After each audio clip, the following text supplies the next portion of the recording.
di dalam kitab Markus 11 ayat 25 sampai dengan 26.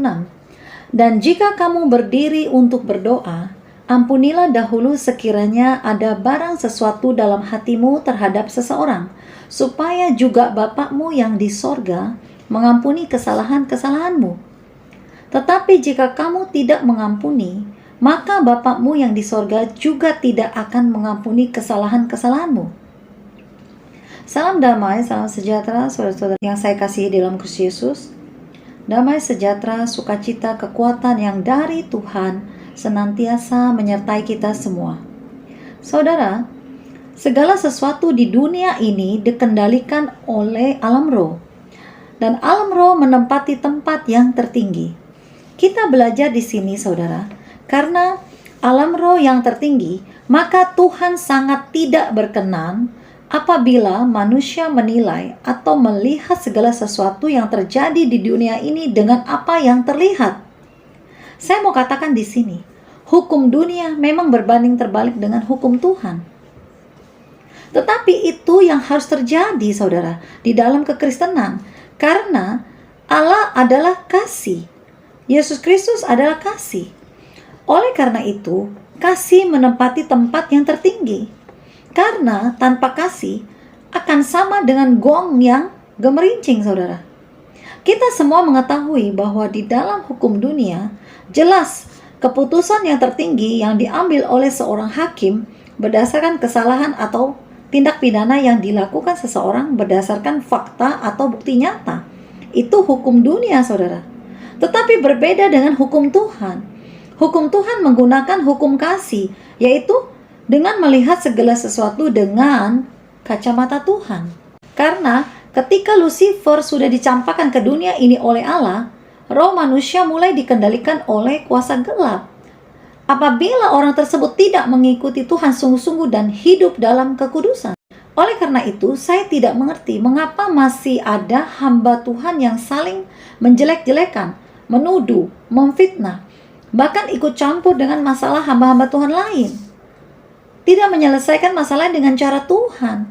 Bukankah ini sangat bertolak belakang dengan kekristenan yang sesungguhnya, yaitu kekristenan yang sesuai dengan kehendak Tuhan? Justru sebagai hamba Tuhan yang sejati, harus turut mendoakan bukan untuk memanas-manasi, bahkan memperkeruh masalah, saudara. Ini sangat perlu dicamkan oleh para hamba Tuhan. Apa sih yang menjadi tujuan utama daripada penginjilan itu sendiri? Kalau saudara dan saya fokusnya kepada meneruskan karya penyelaman Yesus, tidak mungkin akan terjadi seperti yang saya sebutkan tadi. Mari saudara kita lihat kitab Lukas 23 ayat 34. Yesus berkata, "Ya Bapa, ampunilah mereka, sebab mereka tidak tahu apa yang mereka perbuat." Kita mengingat peristiwa ketika Yesus menderita di kayu salib.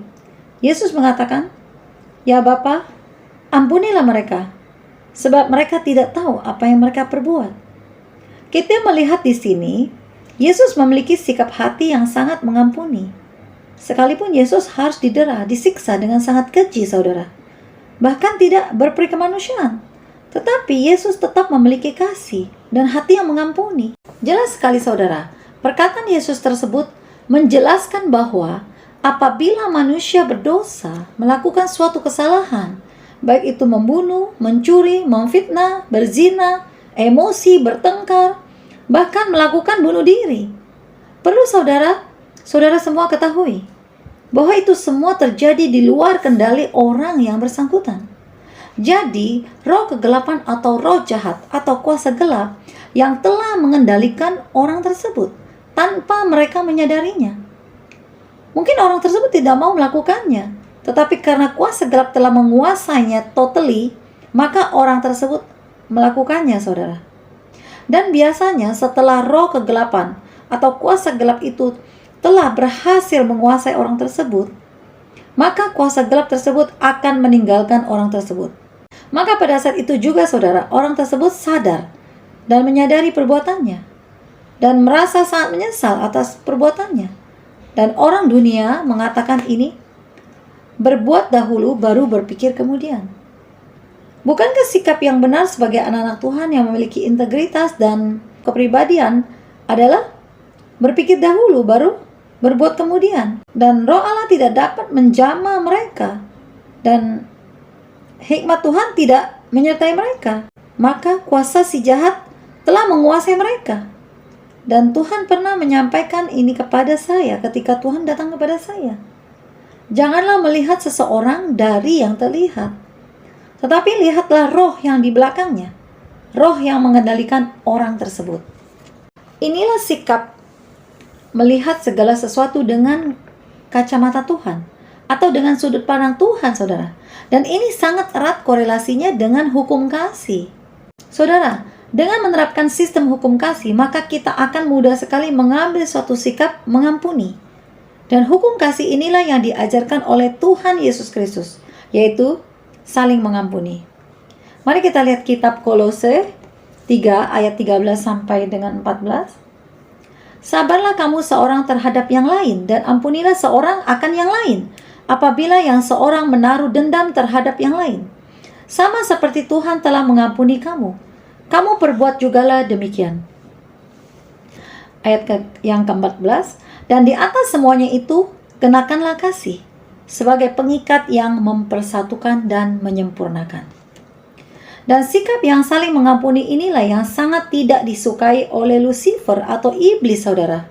Karena dengan mengampuni, kuasa Tuhan bekerja secara sempurna dan kasih karunia dari Tuhan dapat dinikmati oleh orang tersebut dan mujizat terjadi. Karena dendam, akar pahit adalah akar dari segala kejahatan, saudara. Karena dengan ada rasa dendam, maka seseorang akan cenderung melakukan suatu kejahatan. Sehingga dosa orang tersebut bertambah-tambah dan iblis semakin tertawa terbahak-bahak. Mengapa? Karena iblis merasa sudah berhasil memperdaya orang tersebut dengan kelicikannya. Saya percaya semua saudara-saudara yang menonton channel ini tidak berada di level ini.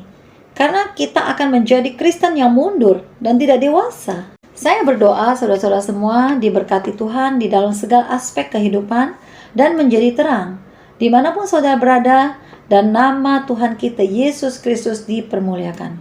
Segala kemuliaan hanya bagi Allah Bapa, Allah Putra, Allah Roh Kudus di dalam nama Tuhan Yesus Kristus. Haleluya, amin. Tuhan memberkati.